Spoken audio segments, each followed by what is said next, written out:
প্রিয় ওসমান হাদি, তোমাকে আমরা বিদায় দিতে আসি নাই এখানে। তুমি আমাদের বুকের ভেতরে আছো এবং চিরদিন বাংলাদেশ যতদিন আছে তুমি সকল বাংলাদেশির বুকের মধ্যে থাকবে। এটা কেউ সরাতে পারবে না। আমরা আজকে তোমাকে প্রিয় হাদি বিদায় দিতে আসিনি। আমরা তোমার কাছে আমরা ওয়াদা করতে এসেছি। তুমি যা বলে গেছো সেটা যেন আমরা পূরণ করতে পারি, সেই ওয়াদা করার জন্য আমরা একত্র হয়েছি। সেই ওয়াদা শুধু আমরা নয়, পুরুষানুক্রমে বাংলাদেশের সব মানুষ পূরণ করবে। সেই ওয়াদা করার জন্যই আমরা তোমার কাছে আজকে এসেছি, সবাই মিলে যে যেখানে আছি।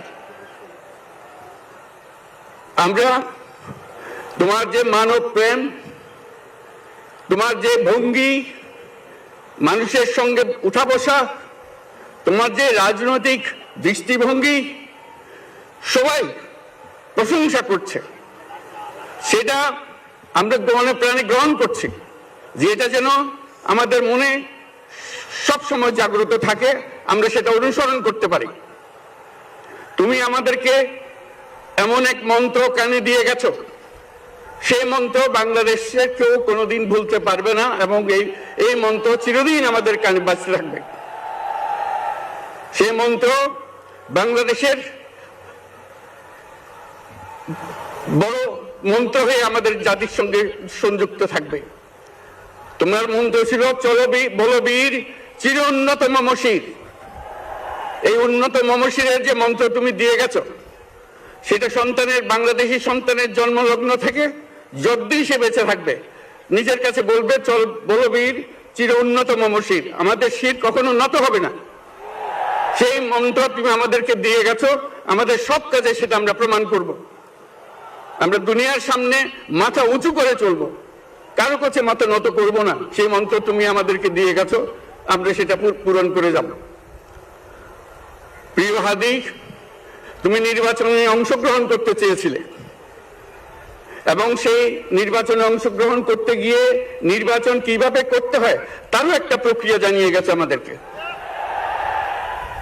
সেই প্রক্রিয়া যেন আমরা সবাই মিলে গ্রহণ করি, যে কিভাবে প্রচারণা কার্য চালাতে হয়, কিভাবে মানুষের কাছে যেতে হয়, কিভাবে মানুষকে কষ্ট না দিয়ে তার বক্তব্য প্রকাশ করতে হয়, কিভাবে বিনীতভাবে মানুষের কাছে আসতে হয়, সবকিছু তুমি শিক্ষা দিয়ে গেছো।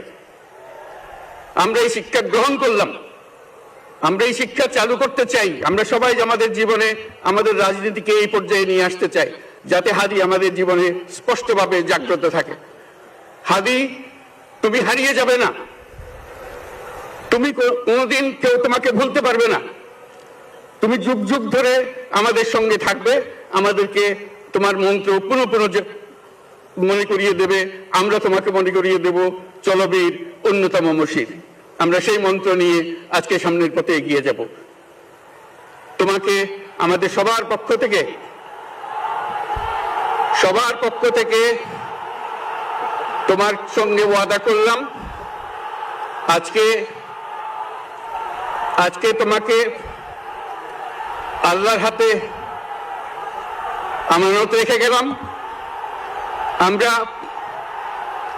আমরা সব সময় তোমার কথা স্মরণ রেখে জাতির অগ্রগতির পথে চলতে থাকবো।